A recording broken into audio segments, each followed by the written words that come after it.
Ini bukannya nak dijual beli apa semua kan. Jadi macam ni, saya sebenarnya saya sebagai seorang lelaki, seorang suami, saya cakap macam je lah. Okay? Andai kata wujud ni tak sah, tak apa tak sah.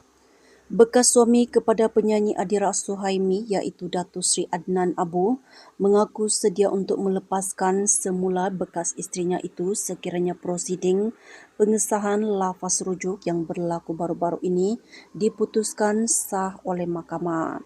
Menerusi satu hantaran di TikTok, Adnan atau lebih dikenali sebagai Datuk Red berkongsi kehadirannya di mahkamah bukan untuk kembali rujuk.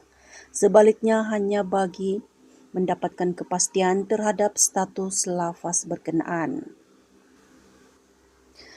Ada wartawan tanya, betul ke saya minta 100,000 daripada Adira? Jawapan saya mudah, jika prosiding pada Khamis itu mahkamah mengesahkan lafaz rujuk kami sah keluar daripada mahkamah, saya mahu lepaskan dia. Sebab selama ini ramai orang cakap saya tidak move on, saya gila talak dan sebagainya. Ingat saya tegaskan, saya hadir ke mahkamah adalah untuk mengesahkan kes lafaz rujuk sahaja. Saya cakap dengan wartawan jika keputusan prosiding tersebut tidak sah, itu lebih baik. Sebab sah, saya sendiri akan buat permohonan itu. Tak payah 100,000, saya akan lepaskan semua. Tak payah dia yang pergi sendiri, katanya. Pada masa sama, Datuk Red juga tidak mahu terlalu memikirkan mengenai persepsi negatif oleh netizen. Jika kalian nak cakap saya putar balik cerita, kaki bankrupt itu terserah pada kalian. Sebab prosiding kami masih tertangguh, belum ada keputusan lagi, ujarnya.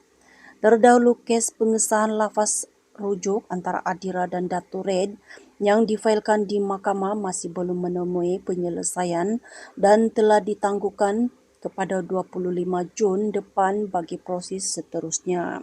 Sebelum ini, Adira terkejut apabila bekas suaminya didakwa mengemukakan beberapa syarat untuk membatalkan kes pengesahan rujuk, termasuk menggugurkan saman sivil berkaitan tuntutan hutang serta bayaran tunai sebanyak 100,000. Bagaimanapun, Datuk Red tampil menafikan dakwaan tersebut dan menegaskan dia tidak pernah meletakkan sebarang syarat termasuk tuntutan wang seperti yang dikatakan. Tuntutan hutang tu.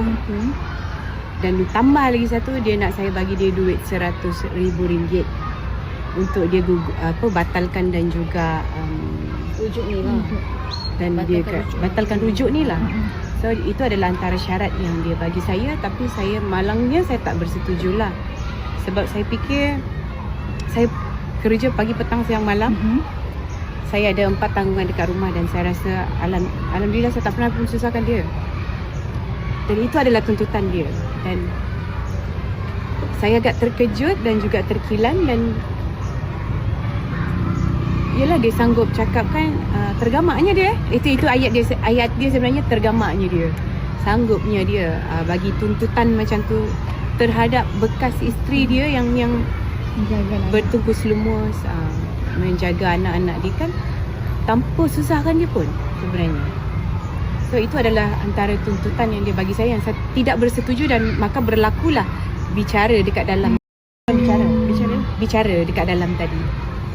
Dan saya rasa kalau saya boleh bagi di 100,000 tu dia dah tarik, dia dah batalkan dah lah. Macam itulah cerita dia. Yang lain-lain untuk hari ni saya cukup bersyukur sebab saya masih dapat lagi menahan emosi lah sebenarnya kan. Saya itu je yang penting. Tapi saya rasa